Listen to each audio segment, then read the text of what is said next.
Dan saya Ayu Alvinia Kori. Sejumlah informasi aktual seputar Sumatera Utara telah dirangkum tim redaksi kami untuk Anda. Berikut Sumatera Utara hari ini selengkapnya.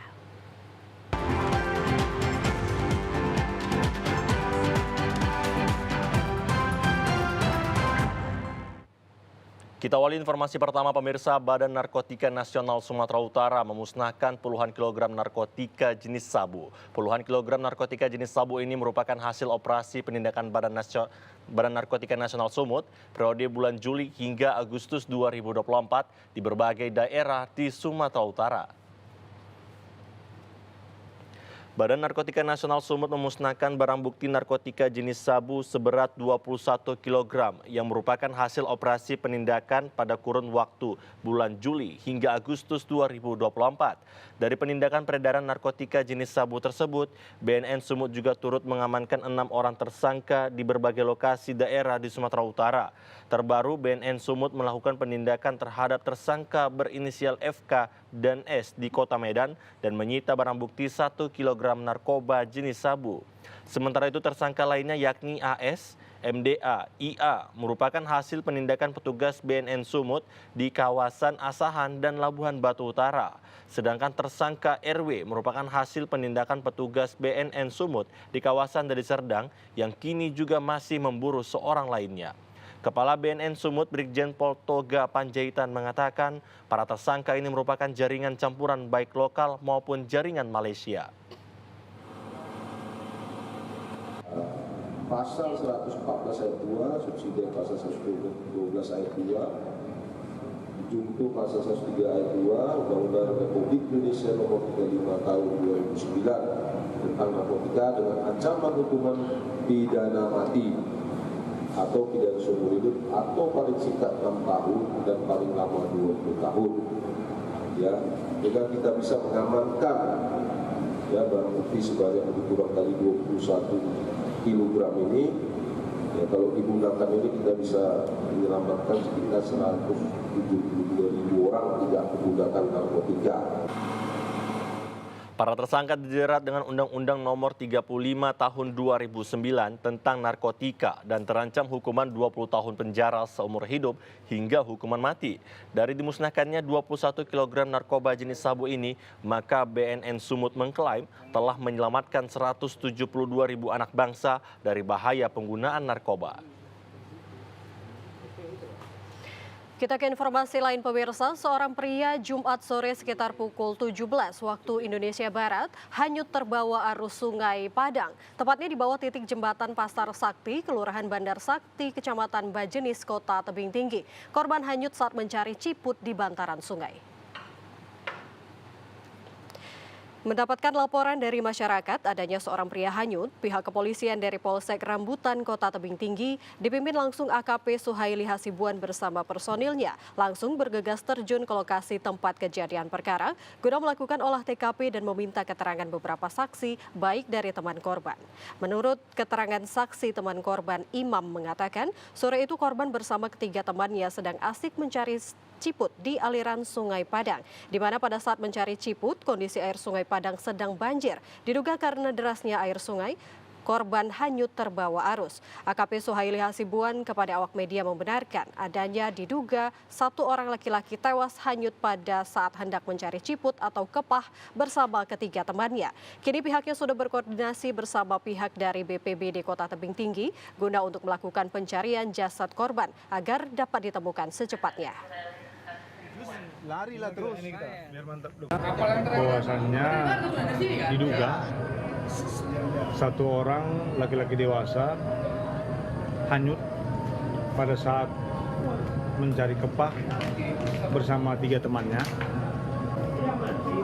bernama Dandi Caniago, umur 20 tahun, dan saat ini juga kita sudah berkoordinasi dengan BPBD Tebing Tinggi, Pak Tora, dan tim juga sudah turun ke TKP, saat ini sedang menyusuri. Pemirsa, sering menyebabkan kemacetan, pemerintah Kota Binjai melakukan pelebaran jembatan Taman Makam Pahlawan Suhada Kota Binjai.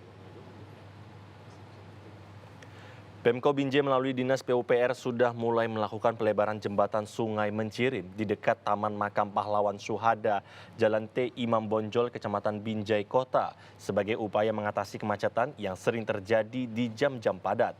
Selama ini setiap akhir pekan atau hari libur nasional, akses jalan di jembatan tersebut selalu macet, sehingga Pemko Binjai berinisiatif melebarkan jembatan yang dianggap sebagai biang kemacetan. Kadis PUPR Pemko Binjai Elvi menyatakan proyek pelebaran jembatan bertujuan untuk mengurangi titik kemacetan di tempat itu karena selama ini memang tempat itu selalu macet terjadi. Dalam pengerjaannya pelebaran jembatan berada di sisi kiri dengan lebar 2,5 meter, lalu untuk pelebaran trotoar sepanjang 230 meter. Tujuannya untuk mengurangi kemacetan di titik itu karena selama ini kan memang itu macet selalu, pagi macet, siang macet, sore macet. Jadi kita merancanglah supaya jembatan itu dilebarkan, juga ada pelebaran sedikit lah di sepanjang trotoarnya itu.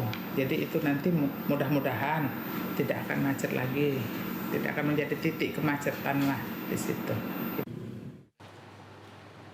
Pemirsa, ratusan masyarakat Kecamatan Naga Juang, Mandailing Natal antusias mengikuti program Universal Health Coverage atau UHC serta pengobatan gratis yang diselenggarakan Balai Desa Tambiski. Pemerintah daerah Mandailing Natal terus mensosialisasikan program UHC kepada masyarakat agar mendapatkan sistem penjaminan kesehatan yang memastikan setiap warga dalam populasi memiliki akses yang adil terhadap layanan kesehatan promotif, preventif, kuratif, dan rehabilitatif dengan biaya gratis. 80% masyarakat di 23 kecamatan di Mandailing Natal sudah mendapatkan pelayanan program UHC tanpa batas. Seperti di Kecamatan Naga Juang, Kabupaten Mandailing Natal, ratusan masyarakat antusias menikmati program UHC yang diselenggarakan di Balai Desa Tambiski. Sosialisasi program UHC sekaligus pengobatan gratis ini juga menghadirkan 2 dokter spesialis penyakit dalam dan dokter umum. Warga yang datang mayoritas warga yang lanjut usia dan pralansia.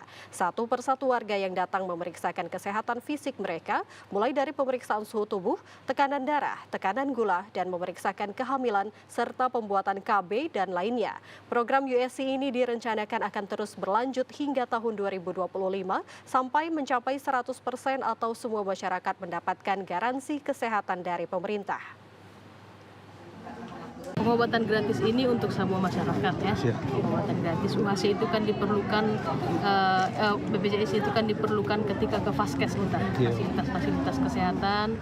Jadi kami mengharapkan kawan-kawan pers juga menyampaikan kepada publik, khususnya Mandailing Natal, bahwa masyarakat kita yang kurang mampu ini sudah digaransi pemerintah biaya berobatnya lah, asuransi kesehatannya.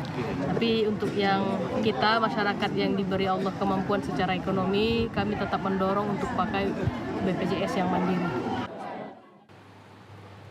Warga lingkungan 7 Kelurahan Titik Kuning, Kecamatan Medan Johor, mendesak Wali Kota Medan membongkar bangunan yang melanggar perda di depan perumahan U@Co Tempo, Jalan Brigjen Zain Hamid, Kelurahan Titik Kuning, Medan kemarin. Warga meminta Wali Kota Medan segera merespon aspirasi mereka dengan membantu membuka akses jalan yang sengaja ditutup oleh U@Co Tempo menuju rumah ibadah, yakni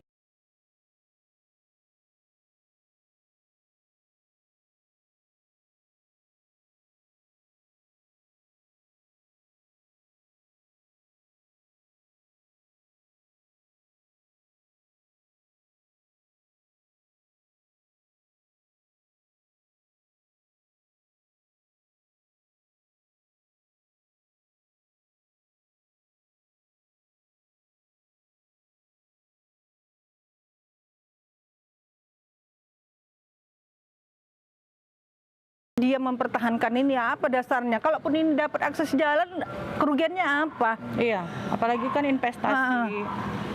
Ada kerugian apa? Kalau misalnya aman, aman. Kalau memang mau indah, kita bikin lebih indah. Iya. Kita percantik. Harapan kami Ya netral lah. segeralah dibongkar. Bongkar, harus Harapan bongkar. bongkar, kita harapan Bobi tegakkan kebenaran dan keadilan untuk kita. Pengacara dari kantor hukum Haja Erlina SH dan Sarifata Sembiring SH Associate, Haja Erlina, mendesak taman ilegal yang masuk dalam fasilitas umum segera dibongkar karena sudah berkekuatan hukum tetap. Pihaknya juga mendesak yang bersangkutan segera membongkar bangunan yang berdekatan dengan Kotempo Regency dan bersebelahan dengan lahan warga, karena dikhawatirkan menimbulkan kegaduhan dan konflik. Terdapat sejumlah aturan dalam bentuk izin yang sengaja ditabrak oleh pihak pengembang untuk tujuan dan kepentingan sepihak mereka. Terkait akses jalan tertutup pertama kali ditembok setelah digugat ke pengadilan terhadap properti perumahan tersebut dan dimenangkan kliennya lalu dibongkar. Setelah dibongkar, sekarang malah dijadikan taman dan sampah sisa bangunan merusak fasilitas yang berada di lahan milik warga serta menghalangi akses jalan tanah milik Felix. Dengan itu, Haja Erlina memohon keadilan dan bantuan dari Wali Kota Medan untuk menyelesaikan permasalahan ini. Jadi airnya itu jatuhnya. Nanti wawancara mana?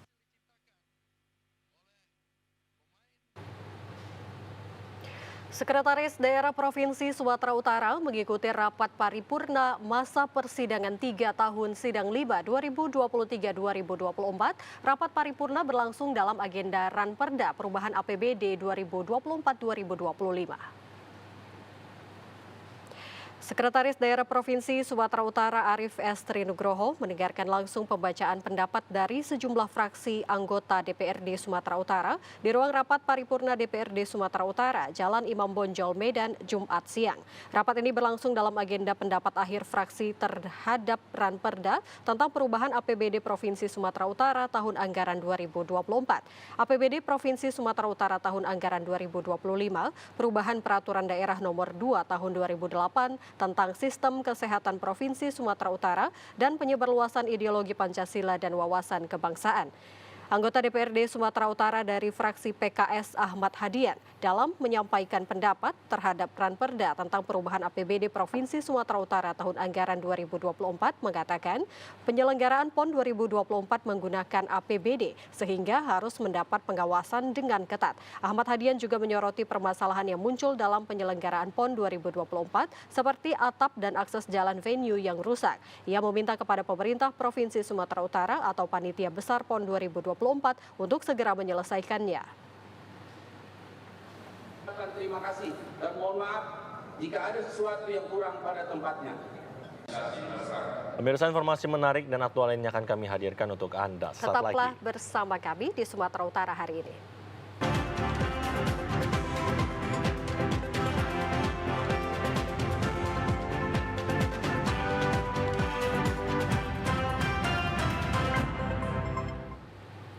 Terima kasih pemirsa, Anda kembali bersama kami. Penjabat Gubernur Sumatera Utara Agus Fatoni bersama Menteri Pemuda dan Olahraga tinjau langsung venue Sport Center Sumatera Utara dan Media Center dalam kesiapan penutupan PON 2024 di Sumatera Utara.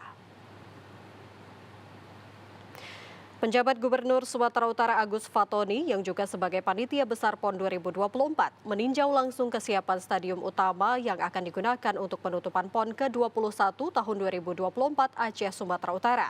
Hal ini diungkapkannya saat menggelar konferensi pers di Media Center PON 2024 Sumatera Utara bersama Menteri Pemuda dan Olahraga Aryo Bimo Nandito Aryo Tejo di Santika Diandra Hotel Medan Jumat malam.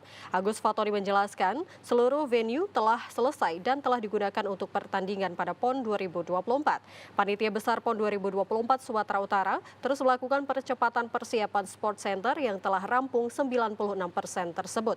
Penjabat Gubernur telah meninjau langsung stadium utama dan mendapat pujian dari Menteri Pemuda dan Olahraga Aryo Bimo Nandito Aryo Tejo. Fatoni juga membantahkan adanya penyelewengan dana PON. Ia menegaskan penyelenggaraan PON ini mendapat pengawasan oleh tim Risk Assessment Mabes Polri. Pada penutupan PON 2024 nanti akan dihadiri oleh Presiden Republik Indonesia.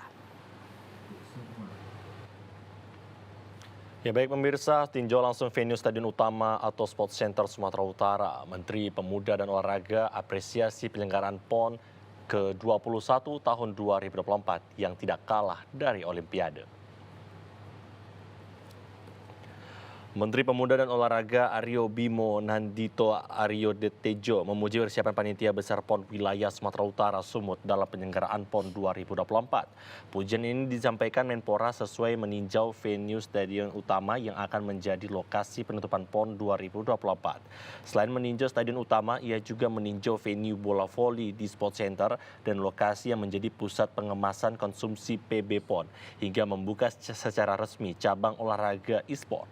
Hal ini diungkapkan Menteri Aryo Dito dalam temu pers yang berlangsung di media center utama PB PON 2024 Sumatera Utara Jumat malam.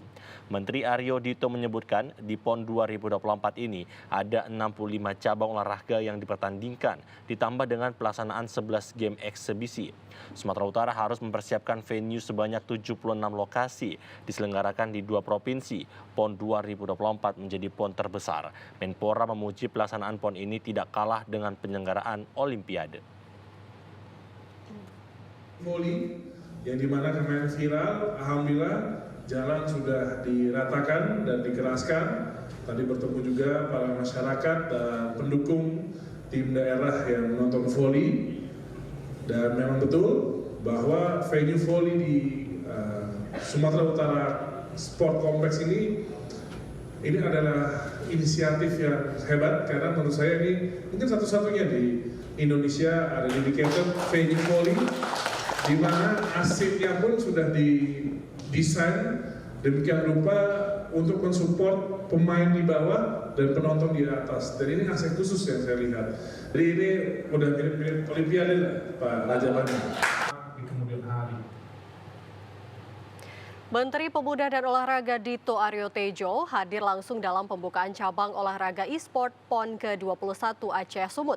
Dalam pembukaan cabur tersebut, Menpora berharap nantinya para atlet yang ikut dalam PON bisa membawa nama Indonesia dalam pagelaran Olimpiade e-sport. Dito datang bersama Wakil Ketua KONI Pusat dan Kepala Dinas Pemuda dan Olahraga Provinsi Sumatera Utara untuk membuka cabang olahraga e-sport di PON ke-21 Aceh Sumut pada Jumat malam. Diketahui bahwa cabur e-sport merupakan cabang olahraga perdana yang resmi masuk dalam agenda pertandingan PON yang sebelumnya masuk dalam laga eksebisi pada PON Papua kemarin. Untuk PON ke-21 Aceh Sumut, setidaknya ada 25 provinsi yang ikut bertanding dengan total jumlah atlet sebanyak 260 dalam cabur tersebut. Cabur e-sport sendiri ada 5 kategori pertandingan yang diselenggarakan seperti e-football, Mobile Legends, Free Fire, PUBG, Lokapala, dan Battle of Guardian. Dan pertandingan sendiri akan berlangsung dari tanggal 13 hingga 19 September. Terkait hal tersebut, Menpora Dito Aryo Tejo berharap dengan banyaknya atlet yang bertanding bisa menciptakan bibit-bibit atlet yang nantinya bisa membawa nama Indonesia dalam Olimpiade khusus e-sport. Atlet kita ada 2 orang juara dunia FIFA e-sport tingkat dunia, itu kejuaraan dunia. Dan banyak lagi kita sudah menyabet bagaimana di Asian Games, di SEA Games kita menyabet banyaknya medali emas dari PBSI dan oleh sport kita. Dan yang paling bahagia ini adalah perdana e-sport menjadi cabur resmi di PON. Dan momentum ini sangat pas karena bulan lalu di Olympics Congress itu sudah diputuskan akan diadakannya Olympic e-sport series. Dan ini di mana saya berharap PBSI segera menyiapkan langkah-langkah membentuk tim menuju Olympic e-sport series karena saya yakin Indonesia memiliki peluang tinggi dan potensi atletnya sangat banyak. Pemirsa, Menteri Pemuda dan Olahraga Dito Aryo Tejo meninjau lokasi pengemasan dan pendistribusian konsumsi non-atlet di Pekan Olahraga Nasional ke-21 wilayah Sumut. Peninjauan ini dilakukan pasca sebelumnya viral di media sosial yang menyebutkan bahwa konsumsi pada PON ke-21 Aceh Sumut 2024 tidak layak. Sebelumnya viral di media sosial terkait makanan konsumsi di ajang Pekan Olahraga Nasional ke-21 Aceh Sumut 2024 tidak layak. Setelah ditelusuri, ternyata peristiwa permasalahan konsumsi tersebut terjadi pada wilayah Aceh. Namun guna mengantisipasi terjadinya hal serupa, Menteri Pemuda dan Olahraga Dito Aryo Tejo melakukan peninjauan lokasi pengemasan dan pendistribusian konsumsi PON 2024 wilayah Sumut di Politeknik Pariwisata Jalan Rumah Sakit Haji Deli Serdang. Tak hanya meninjau, Menpora juga turut mencoba makanan yang akan didistribusikan kepada perangkat pertandingan non-atlet yang bertanding di wilayah Sumut. Menteri Pemuda dan Olahraga Dito Aryo Tejo mengatakan untuk konsumsi atlet di Sumut disediakan prasmanan di hotel tempatnya menginap.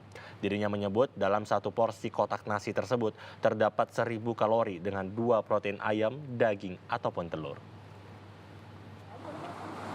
Yang resmi konsumsi yang diberikan di PON Sumut dan ini khusus untuk penyelenggara ya.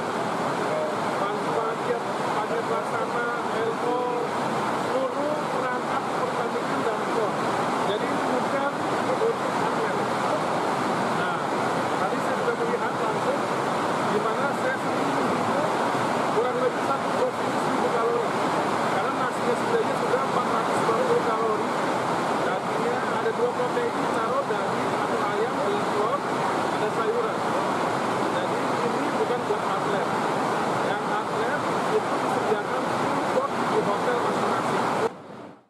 Dito juga menegaskan kepada pihak vendor yang menyediakan konsumsi agar pendistribusian jangan sampai ada yang terlambat, sebab aspek konsumsi juga merupakan salah satu aspek yang menjadi perhatiannya dalam ajang Pekan Olahraga Nasional ke-21 Aceh Sumut 2024 ini. Cabang olahraga drum band tim putra Sumatera Utara yakin akan menambah perolehan medali emasnya pada nomor lomba keterampilan baris berbaris dengan berjalan sejauh 6.000 meter hingga garis finish yang digelar di Jalan Arteri Bandara Kuala Namu, Kabupaten Deli Serdang. Hingga saat ini, tim drum band Sumut Putra sudah mengumpulkan 4 medali emas dari 7 nomor pertandingan yang sudah digelar. Setelah mengumpulkan 4 medali emas dengan 1 medali perak, tim putra kembali berlaga di nomor lomba keterampilan baris berbaris dengan berjalan sejauh 6.000 meter hingga garis finish. Kegiatan ini digelar di Jalan Arteri Bandara Kuala Namu pada Jumat siang 13 September 2024. Dengan keyakinan penuh, tim putra Sumut cabur drum band yang memakai pakaian hijau campuran kuning dari awal start memberikan penampilan terbaik dengan melantunkan irama musik khas drum band dan berjalan menuju garis finish. Sorak teriakan dukungan dari para pendukung terus mengiringi langkah mereka untuk menyelesaikan perlombaan hingga depan markas besar Brimob Kabupaten Deli Serdang. Pelatih drum band Putra Novi Hardianto mengatakan terkait persiapan tim Putra Sumut sudah berlatih hampir 2 tahun untuk dapat bertanding di ajang bergengsi di Pekan Olahraga Nasional PON 21 Aceh Sumut tahun 2024. Di awal mereka hampir 80% itu memang yang belum bisa apa-apa ya, karena kita mencari memang yang pertama dari postur tingginya dulu, barulah kemudian kita masuk ke fisiknya, baru masuk ke materi alat. Nah jadi kalau untuk kendala banyak sih, apalagi untuk menyatukan satu pemikiran dari 22 atlet ini tuh sangatlah sulit. Pemirsa, kontingen Sumatera Utara berhasil meraih medali emas di cabang olahraga balap sepeda road race jarak pendek putra dengan jarak tempuh 70 km di Pekan Olahraga Nasional 21 Aceh Sumut tahun 2024. Perlombaan cabur balap sepeda road race jarak pendek putra sejauh 70 km ini berlangsung pada Jumat siang yang diawali dari start di Kota Tebing Tinggi dengan rute melintasi Kota Pematang Siantar dan berakhir finish di Kota Wisata Parapat, Kabupaten Simalungun. Atlet balap sepeda Provinsi Sumatera Utara Muhammad Reza Maulana berhasil mencatat rekor waktu tercepat yakni 2 jam 1 menit 15 detik yang mengantarkannya sebagai pemenang dan meraih medali emas pada lomba balap sepeda road race jarak pendek putra 70 km. Muhammad Reza Maulana mengatakan sebelum mengikuti PON 21 Aceh Sumut 2024 ini, dirinya telah berlatih selama 3 tahun dan kemenangan ini merupakan prestasi pertama baginya di tingkat nasional yang membuatnya sangat bangga dan bertekad akan melanjutkan prestasinya ke tingkat internasional yaitu SEA Games mendatang. Cukup sulit sih dengan tanjakan treknya, sangat menantang tadinya. Ya, alhamdulillah saya bisa berjuang sampai saat ini. Untuk strategi sih, alhamdulillah tadi sudah dirancang dengan baik oleh coach. Untuk persiapan sudah 3 tahun saya jalani sampai saat ini. Untuk jalan, karena jalan baru di aspal juga, jadi tadi tidak hujan, jadi aman-aman saja untuk jalan lintas tadi. Harapan kedepannya sih bisa menyumbang medali di SEA Games. Sementara itu pemirsa, di urutan kedua peraih medali perak pada lomba balap sepeda road race jarak pendek putra 70 km diraih oleh atlet balap sepeda Provinsi Banten, Julian Abimanyu dengan catatan waktu 2 jam 1 menit 17 detik. Dan di urutan ketiga peraih medali perunggu diraih oleh atlet balap sepeda asal Provinsi Sumatera Barat, Ade Melisa dengan waktu 2 jam 1 menit 18 detik. Cabang olahraga Wushu kategori Taolu Wing Chun Butterfly Sword dan Wing Chun Wooden Demi untuk kelas putra berhasil disapu bersih medali emas Provinsi Jawa Timur diraih oleh Michael Earl Nestor Jennings dan untuk kelas putri oleh Jessie Jalimin. Pada perlombaan cabang olahraga Wushu PON ke-21 Aceh Sumut 2024, atlet Provinsi Jawa Timur berhasil menyapu bersih medali emas untuk kategori Taolu Wing Chun Butterfly Sword dan Wing Chun Wooden Dummy, baik kelas putra maupun kelas putri. Untuk kelas putra diraih oleh Michael Earl Nestor Jennings dengan total skor 18.510 dan kelas putri oleh Jessie Jalimin dengan total skor 18.469. Kemudian disusul peraih medali perak dari kelas putra atas nama Rio Novriansyah Sutomo dari Provinsi Jawa Tengah dengan skor 18.416 dan medali perunggu oleh Carlson Sasmita dari Provinsi DKI Jakarta dengan skor 18.399. Sementara peraih medali perak untuk kelas putri yakni Sakira Marini Putri dari Provinsi Jawa Timur dengan skor 18.440. Medali perunggu oleh Sukma Trinur Aziza dari Provinsi Jambi dengan skor 18.422. Perasaannya sangat senang dan sangat bangga Wing Chun bisa berkembang di Indonesia. Semoga kedepannya bisa lebih berkembang lagi Wing Chun di Indonesia dan di internasional. Latihannya tentu ekstra. Berapa lama mungkin bisa dari tahun kemarin. Pasti tentu saja seneng banget, apalagi perjuangannya nggak main-main buat kesini. Iya, dari prapon kemarin sampai sekarang latihannya non-stop gitu. Kalau saya mental, apalagi tanding ini pasti mentalnya diuji banget.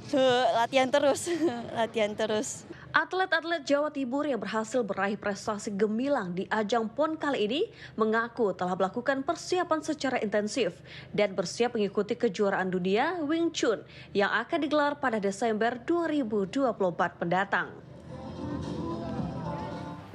Pemirsa, atlet pelatnas asal Jatim merasa optimis dapat memecahkan rekor nomor jumping ski air pada PON 21 Aceh Sumut yang dilaksanakan di area venue F1 Porbot Balige, Kabupaten Toba. Muhammad Zahidi Putu Pranoto yang merupakan atlet pelatnas cabang olahraga ski air asal Jawa Timur ini mengatakan bahwa dengan persiapan latihan yang selama ini dilakukannya begitu optimis akan dapat memecahkan rekor PON pada nomor jumping.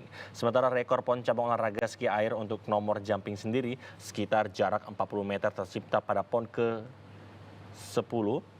Maksud kami, Kalimantan Timur tahun 2008 atas nama Maliki Zulkarnain, atlet asal Jawa Barat.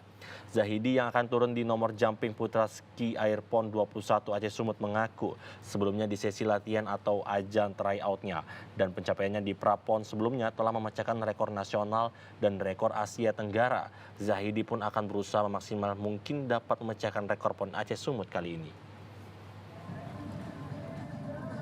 Sepanjang saya tentunya kita sudah melakukan latihan ya dalam hampir setahun ini. Setelah babak kualifikasi PON tahun kemarin kita melakukan training camp sampai kita menjelang berangkat.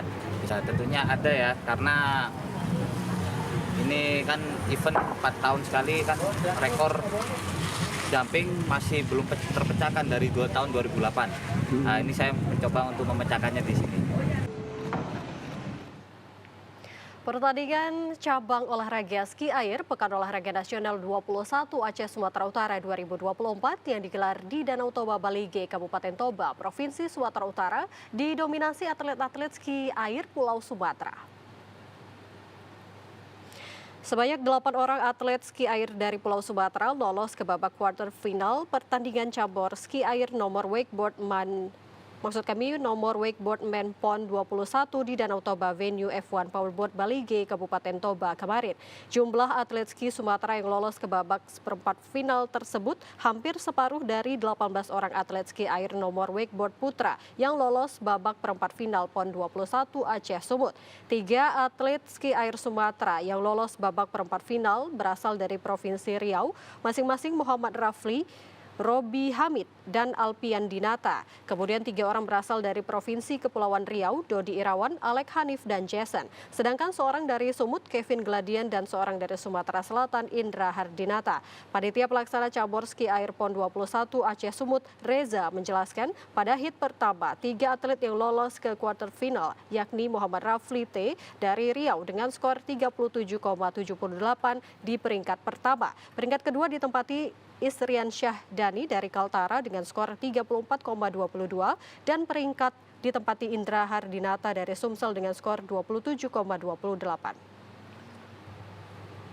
Pemirsa, petinju DKI Jakarta Nurul Izzah Nakuhehe berhasil mengalahkan lawannya petinju dari Provinsi Sulawesi Utara Pratisia Veronica Awan dengan kemenangan reverse stop contest pada ronde ketiga babak penyisihan di kelas 57-60 kg putri PON 21 Aceh Sumut 2024 yang digelar di Aula Universitas HKBP Nomensen Kota Pematang Siantar pada Jumat sore. Pertandingan tinju kelas 57-60 kg putri babak penyisihan PON 21 Aceh Sumut 2024 ini terpaksa dihentikan oleh wasit saat ronde ketiga baru saja dimulai. Pertandingan ini dihentikan setelah wasit melakukan perhitungan kepada petinju Sulawesi Utara akibat mendapat pukulan jab strike keras dari petinju DKI Jakarta yang membuatnya tidak mampu untuk melanjutkan pertandingan. Dari awal ronde pertama dimulai, petinju DKI Jakarta Nurul Izzah Nakuhehe ini tampak lebih dominan menguasai jalan pertandingan dengan peraihan nilai poin penuh dari lawannya hingga pertandingan berakhir setelah dihentikan oleh wasit memasuki ronde ketiga dengan kemenangan reverse stops contest untuk petinju DKI Jakarta. Masih agak lumayan kaku karena baru pertama fight kan, baru pertama tuh juga ya lumayan agak menguras tenaga ya. Tapi belum, ini PON pertama persiapan.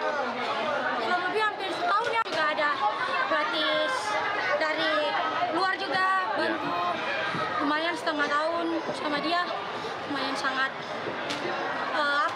lumayan terbentuk lah yang dari yang sebelumnya. Target untuk kali ini emas, orang pasti target emas, nggak ada yang nggak mungkin. Pemirsa, laga ketiga babak penyisihan turnamen hoki outdoor putra PON 21 Kalimantan Timur meraih kemenangan dramatis 3-1 atas DKI Jakarta di lapangan Serbaguna Unimed pada Jumat pagi. Pertandingan ini menyajikan intensitas tinggi dan momen-momen dramatis dari kedua tim. Sejak kuarter pertama, pertandingan sudah menunjukkan potensi drama. Kaltim membuka skor dengan gol cepat dari Alfandi Ali Surya Prasetyo pada menit keempat berkat aksi field goal yang memukau.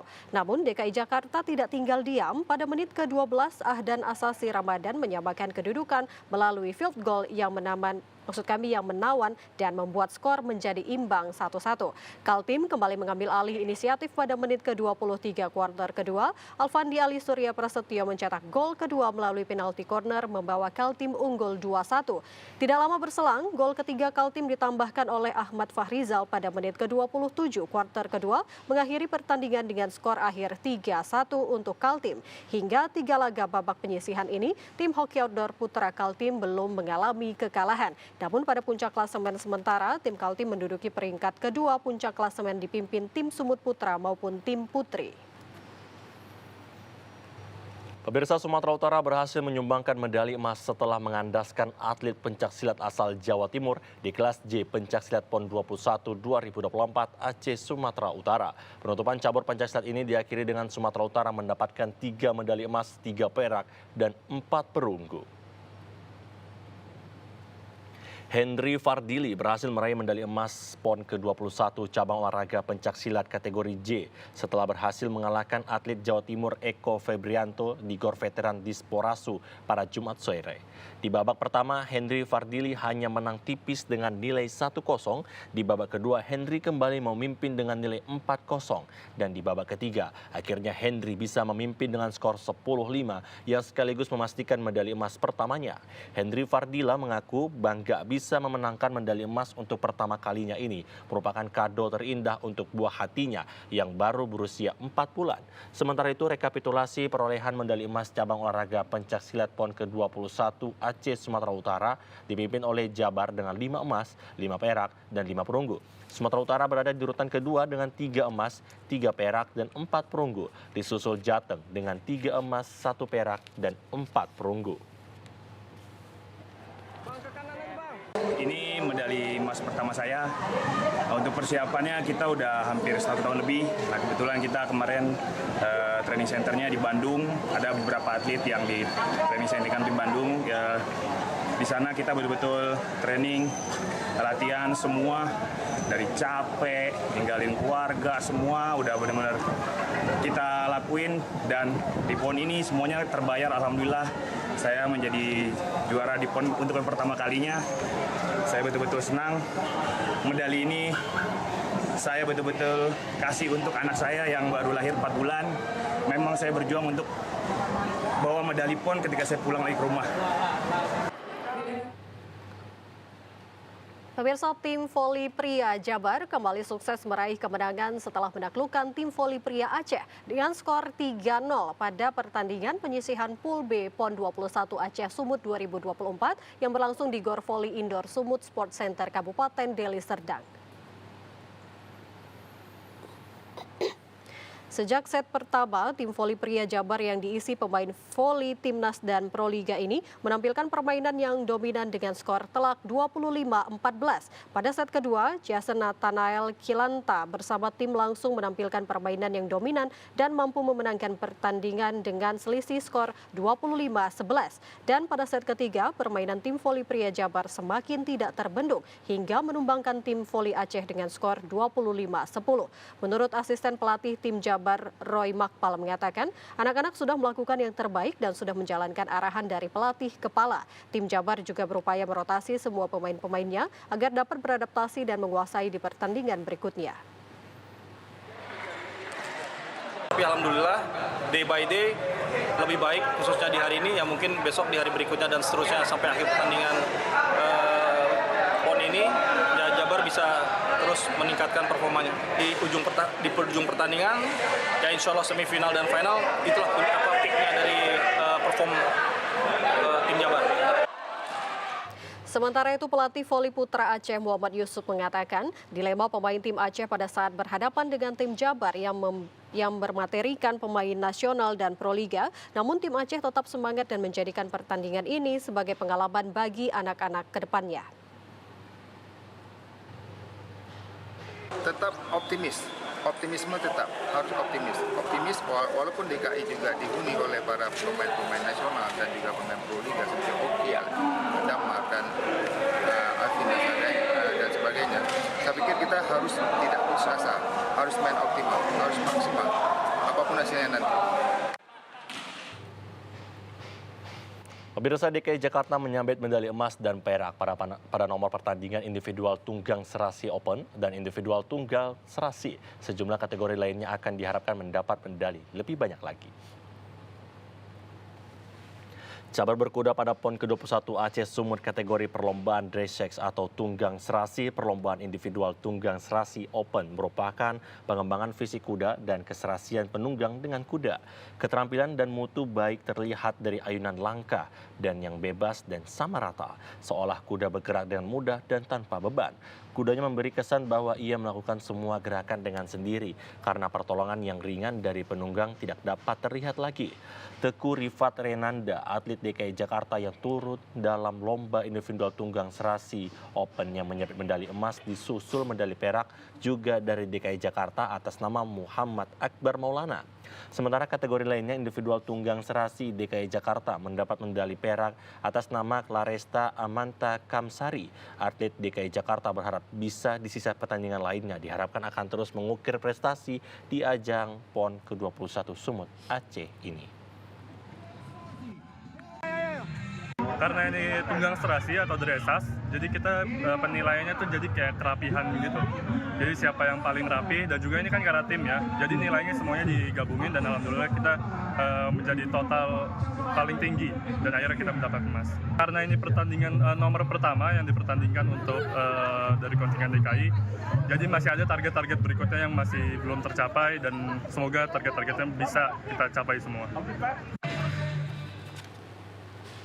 Pemirsa, ragam koleksi souvenir resmi turut memeriahkan Pesta Olahraga PON 21 Aceh Sumut 2024 dengan konsep sentuhan motif tradisional Aceh dan Sumatera Utara yang terinspirasi dari kekayaan budaya dan filosofi. Rangkaian Pekan Olahraga Nasional PON ke-21 tahun 2024 yang digelar sejak 9 September lalu tidak hanya bertujuan untuk meningkatkan prestasi olahraga nasional, namun juga memberikan dampak langsung pada pertumbuhan ekonomi di berbagai sektor, khususnya di wilayah Sumatera Utara. Pada PON kali ini, sedikitnya terdapat 37 desain unik. Koleksi souvenir turut merayakan semangat persatuan Indonesia melalui olahraga. Desain dengan sentuhan motif tradisional Aceh dan Sumatera Utara berpadu dengan warna-warna cerah menciptakan nuansa festif yang kental, membawa semangat PON ke-21 ke setiap pemakainya.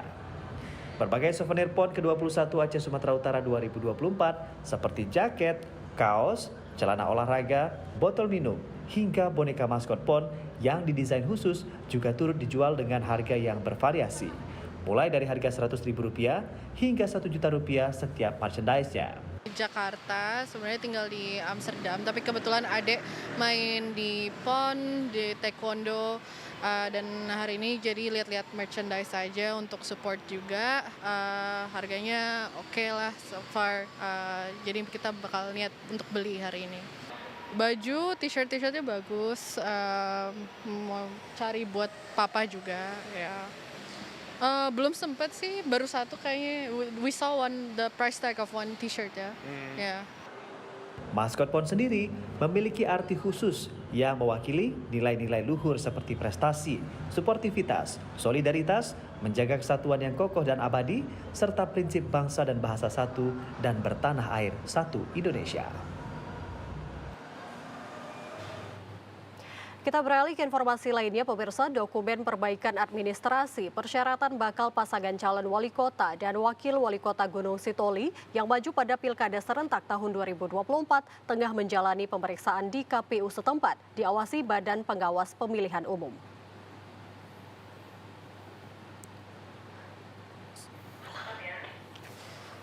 Setelah kedua paslon wali kota dan wakil wali kota Gunung Sitoli, yakni pasangan Karya Septianus Batee, Yonius Larosa, dan Sowaa Lauli Martinus Lase secara kondisi kesehatan dinyatakan memenuhi syarat untuk mengikuti tahapan Pilkada Kota Gunung Sitoli tahun 2024.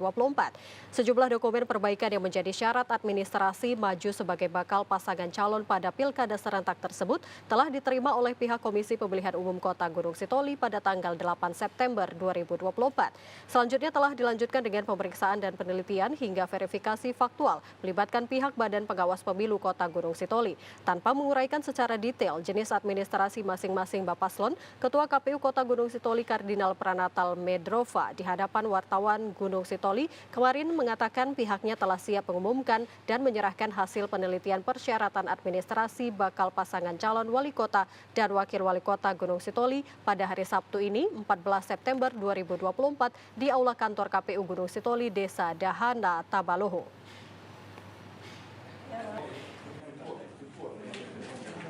Pada tanggal 8 kemarin kita sudah menerima dokumen perbaikan dari kedua paslon Dan sampai saat ini kita sudah melaksanakan penelitian dokumen perbaikan tersebut. Kita sudah melaksanakan verifikasi faktual bersama teman-teman Bawaslu tentang dokumen-dokumen yang dipersyaratkan oleh kedua paslon itu yang telah kita terima. Dan esok hari kita akan menerbitkan pengumuman keputusan kita terkait dengan kedua paslon tersebut, apakah memenuhi syarat atau belum atau tidak memenuhi syarat. Sementara penetapan pasangan calon wali kota dan wakil wali kota Gunung Sitoli tahun 2024 akan dijadwalkan pada tanggal 22 September 2024. Bakal calon gubernur dan wakil gubernur Edi Rahmayadi Hasan Basri Sagala menyatakan komitmennya dalam mendukung penguatan pendukung usaha kecil mikro menengah, terutama yang dijalankan oleh kelompok ibu-ibu di kawasan perkampungan guna penguatan ekonomi yang berasal dari kalangan bawah. Bakal calon wakil gubernur Sumatera Utara Hasan Basri Sagala bakal mendorong penguatan usaha mikro kecil menengah di Sumatera Utara. Hal ini dinilai penting di masyarakat sebab berpengaruh meningkatkan kesejahteraan masyarakat di Sumut. Hal itu disampaikan Hasan usai mengunjungi UMKM pembuatan tauco milik kelompok ibu-ibu rumah tangga di kawasan Desa Sambirejo Timur, Kecamatan Percut Setuan, Deli Serdang. Bakal calon wakil gubernur Sumut Hasan Basri Sagala mengatakan pemerintah harus menstimulasi UMKM di Sumut. Tak hanya dalam soal pemberian pelatihan, Hasan menilai pemerintah juga harus mendampingi UMKM dalam pengembangan usaha yang dijalankan. Dirinya juga menyatakan komitmen pasangan Edi Rahmayadi Hasan Sagala untuk melakukan sistem penguatan UMKM yang terintegrasi agar mampu mendongkrak perkembangan ekonomi kalangan menengah bawah di Sumatera Utara. Ini tidak boleh mati, ya, sebagaimana program Pak Edi Rahmayadi yang tahun sebelumnya adalah mengembangkan, menciptakan lapangan pekerjaan dan pendapatan masyarakat, terutama ibu-ibu ini, terutama ibu-ibu. Jadi kekuatan masyarakat kita adalah ada di masyarakat yang paling bawah dan di situ adalah ibu-ibu sebagai sentralnya.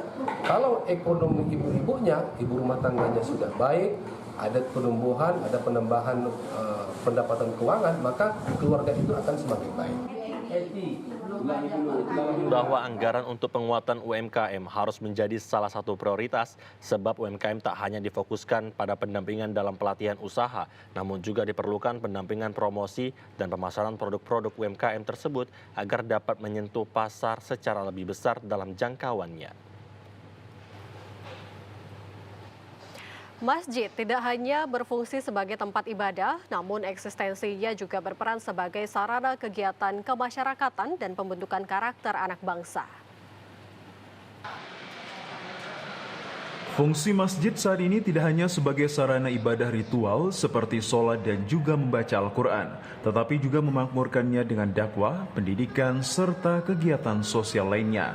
Ketua Umum PB Al-Wasliyah Dr. Masyuril Kamis pada peresmian Masjid Al-Musanif Universitas Muslim Nusantara Al-Wasliyah kemarin mengatakan bahwa masjid dibangun dasarnya adalah takwa.